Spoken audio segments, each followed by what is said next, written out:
Assalamualaikum warahmatullahi wabarakatuh. Halo teman-teman, kami dari kelompok 7 yang beranggota 3 orang, yaitu Andira Novika Risma, Gaitsa Jahira, dan Novia Marta Wulandari. Kami akan mempresentasikan dari mata kuliah pengantar antropologi, yaitu tentang manusia, kepribadian, dan kebudayaan. Yang pertama, manusia.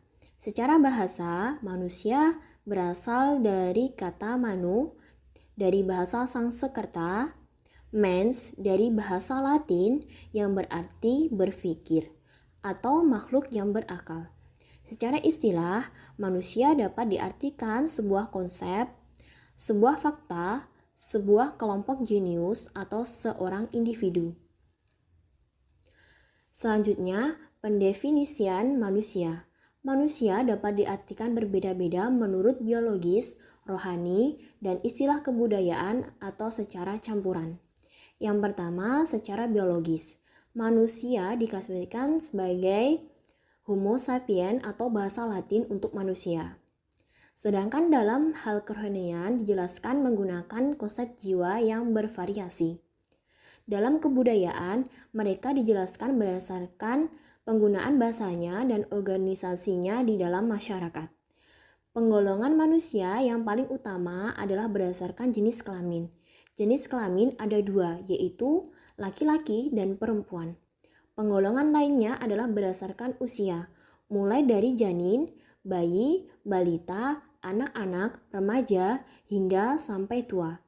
Dan masih banyak penggolongan dari seperti ciri fisik, afiliasi sosiopolitik, agama. Kepribadian. Pengertian kepribadian secara etimologis.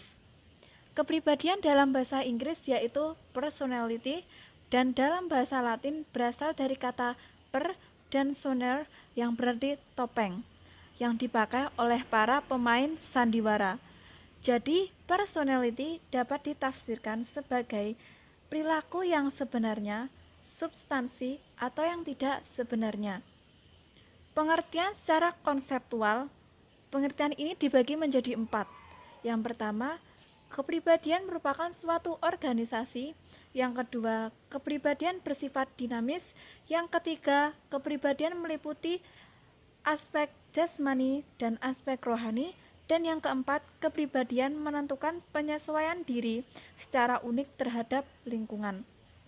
Jadi dapat disimpulkan bahwa pengertian kepribadian merupakan suatu bentuk pola perilaku individu yang secara khas ada dalam dirinya dan membedakan dirinya dengan individu yang lainnya.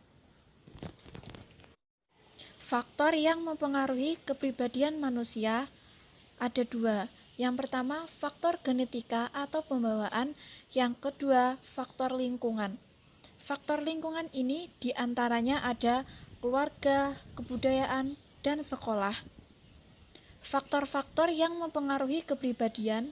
Yang pertama, faktor internal. Faktor internal yaitu faktor yang berasal dari dalam diri orang itu sendiri, yaitu faktor genetis atau bawaan. Yang kedua, faktor eksternal. Faktor eksternal ialah faktor yang berasal dari luar orang tersebut.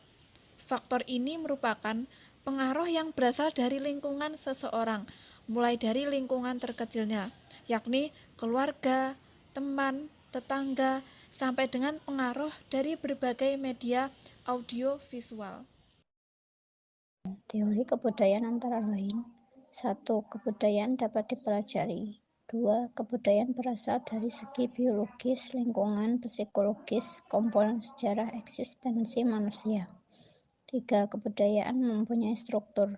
4. Kebudayaan dapat dipecah-pecah ke dalam berbagai aspek. 5. Kebudayaan bersifat dinamis. 6. Kebudayaan mempunyai variabel. 7. Kebudayaan memperlihatkan keteraturan yang dapat dianalisis dengan metode ilmiah.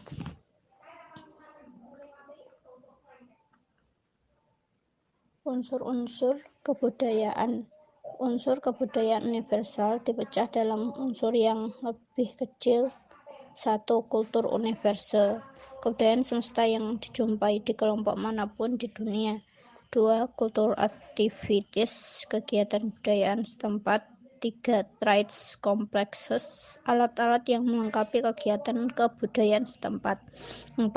Traits, sifat atau trait adalah predisposisi untuk merespon secara sama kelompok stimuli yang mirip. Penentu kecenderungan yang bersifat umum dapat dipakai dalam lebih banyak situasi dan memunculkan lebih banyak variasi respon. Trait merupakan kombinasi atau taraf umum dari dua habit atau lebih.